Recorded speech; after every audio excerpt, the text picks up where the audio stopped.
सभी भाई बहनों को नमस्कार। दोस्तों, आज के वीडियो में हम बात करेंगे कि कैसे भूत प्रेत बाधा किसी व्यक्ति को जल्दी लग जाती है। ऐसे कौन से लोग हैं जिन्हें ये बाधा बहुत जल्दी लग जाती है, जो जल्दी इसकी चपेट में आ जाते हैं। कौन सी वो आदतें हैं जिसके कारण भूत प्रेत बाधा किसी व्यक्ति को जल्दी पकड़ लेती है। दोस्तों, हमारे यहाँ ललित ज्योतिष समाधान पर भूत प्रेत बाधा निवारण हेतु निरंतर वीडियो बनाए जाते हैं, मंत्र दिए जाते हैं। जो भाई बहन हमारे चैनल पर पहली बार आए हैं वो चैनल को सब्सक्राइब कर लें और बेल का बटन दबा लें ताकि आने वाले वीडियोस आपको सबसे पहले मिल सके। तो चलिए दोस्तों, वीडियो की शुरुआत करते हैं और जानते हैं कि आखिर वो कौन कौन सी आदतें हैं, कौन कौन सी लक्षण हैं जिनकी वजह से प्रेत बाधा आपको जल्दी अट्रैक्ट कर लेती है। देखिए, सबसे पहला है कि आजकल एक प्रचलन बहुत ज़्यादा चल पड़ा है महिलाओं का बाल खुले रखने का। देखिए, बालों का एक महिला के साथ बहुत विशेष संबंध होता है। आपको ये बता दूं कि जितनी भी प्रेत बाधाएं होती हैं वो राहु ग्रह के कारण ही किसी व्यक्ति को परेशान करती हैं। और ज्योतिष में ऐसी मान्यता है कि जो व्यक्ति सर पर चोटी रखता है उसको ये बाधा जल्दी नहीं लगती। तो जहां से चोटी के बाल शुरू होते हैं, अगर महिला चोटी नहीं करती या बालों का जूड़ा टाइप बनाकर नहीं रखती या बालों को बांधकर नहीं रखती, तो ये एक ऐसे आदत है जो किसी भी नेगेटिव एनर्जी को बहुत ज़्यादा अट्रैक्ट करती है।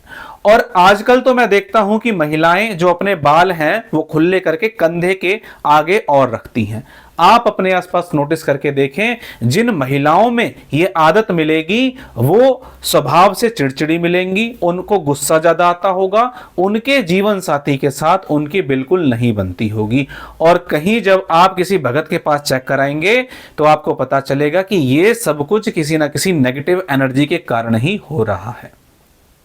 तो ये जो बाल हैं ये कंधे के आगे बिल्कुल ना रखें और बालों को जरूर बांध कर रखें। और यहां मैं ये सलाह दूंगा कि रात को महिलाओं को, बच्चियों को, बहुओं को, बेटियों को बालों की चोटी बनाकर जरूर रखनी चाहिए ताकि इस तरह की परेशानियों से वो बचे रहें।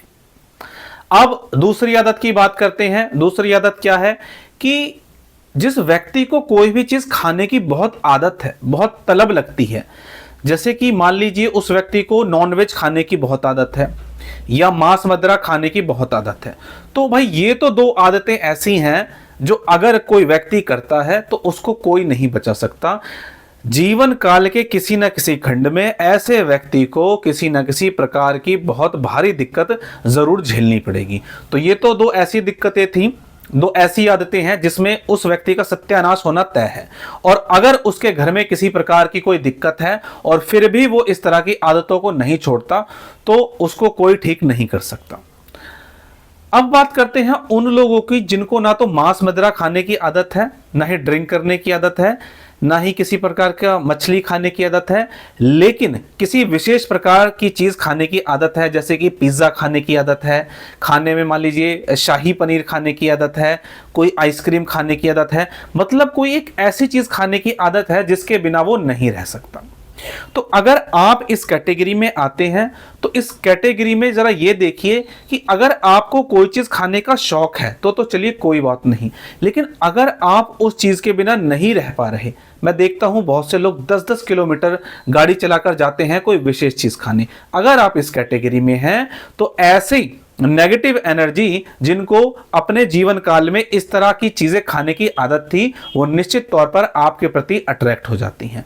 आप दुकान के सामने से निकलते हैं, आपके मुंह में पानी आ जाता है, आप अपने आप को रोक नहीं पाते और चीजों को खाने पर मजबूर हो जाते हैं।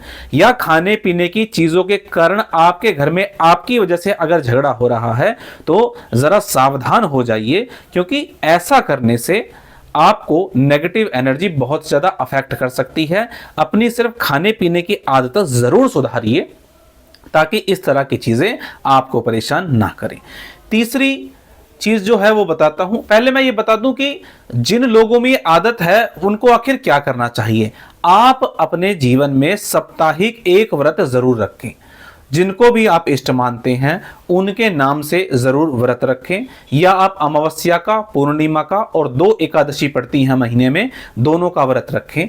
एक व्रत महीने में ज़रूर रखें, ताकि आपको भूखे रहने की आदत हो। इसमें आपके इष्ट भी आपकी ज़रूर मदद करेंगे जब आप कोई व्रत रखेंगे।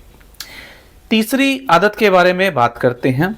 ऐसे लोग जो परस्त्री गमन करते हैं, यानी कि उम्र हो गई है 50 साल और किसी लड़की को देख के, 16 साल की लड़की को देख के उनका मन फिर से मचल जाता है, या ऐसे लड़के, देखिए जीवन में अगर आपका कोई एक प्रेमी है या एक प्रेमिका है, कोई बात नहीं है, ये आपके प्रेम को दर्शाता है। लेकिन अगर आपका जो प्रेम है वो 2 से 2 महिलाओं के लिए, 4 महिलाओं के लिए, या 2 पुरुष के लिए, 4 पुरुष के लिए होता चला जा रहा है, तो अब क्या होगा?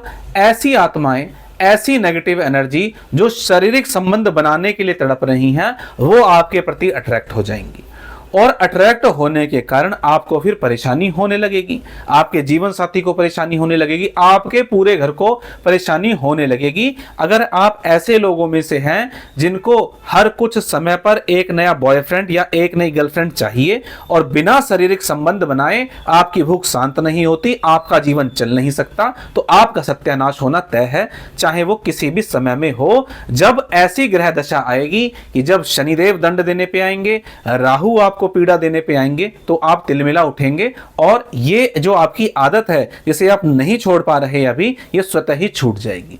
तो आपको मैं यहां यही सलाह दूंगा कि इससे पहले कि भगवान आपको दंड दे, आप स्वतः ही ये आदत छोड़ दें, ताकि आपके कारण आपका पूरा परिवार अफेक्ट ना हो। क्योंकि होता क्या है, जब कोई तांत्रिक या भगत कोई तंत्र क्रिया भेजता है तो जरूरी नहीं है वो आपको अफेक्ट करे।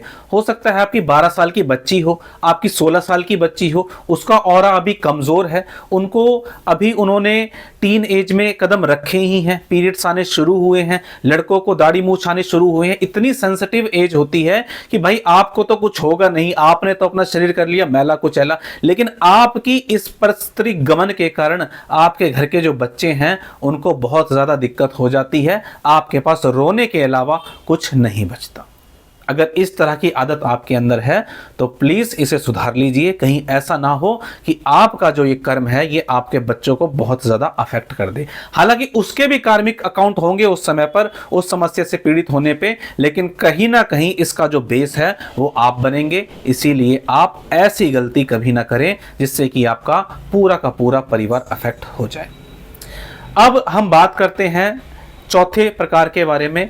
ऐसे लोग जिन्हें मीठा खाने की बहुत ज्यादा आदत है, मीठा खाने की आदत है बहुत ज्यादा, और मीठा खाकर कहीं भी चल पड़ने की आदत है। तो ऐसे लोग जरा सावधान हो जाइए। मीठा खाना बिल्कुल भी बुरी बात नहीं है, खाइए, लेकिन मीठा खाने के बाद आप कुछ चटपटा जरूर खा लीजिए।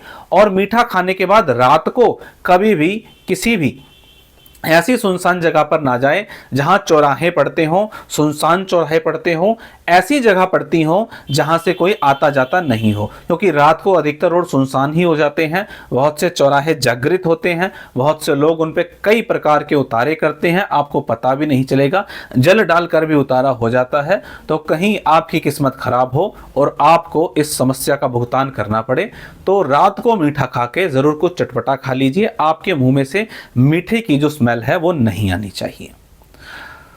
तो दोस्तों, आज मैंने कुछ लोगों के बारे में बताने का प्रयास किया कि जिन लोगों को इस तरह की आदतें हैं वो इन्हें छोड़ दें, ताकि आपको इस तरह की जो समस्याएं हो परेशान ना करें। और कुछ अगर ऐसे भाई बहन हैं जिनको ऑलरेडी समस्या हो चुकी है और उनमें अभी तक ये आदत है, तो इन आदतों को आप तत्काल रूप से छोड़ दो, नहीं तो समस्या कभी ठीक नहीं होगी। कितनी क्रिया करा लीजिए, कहीं भोग लगा लीजिए, कुछ भी कर लीजिए, क्योंकि भगवान आपसे ये चाहता है कि आप बदलें।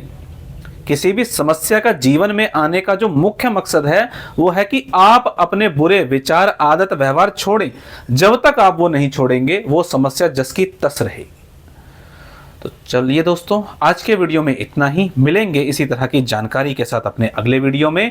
तब तक के लिए जय श्री राम।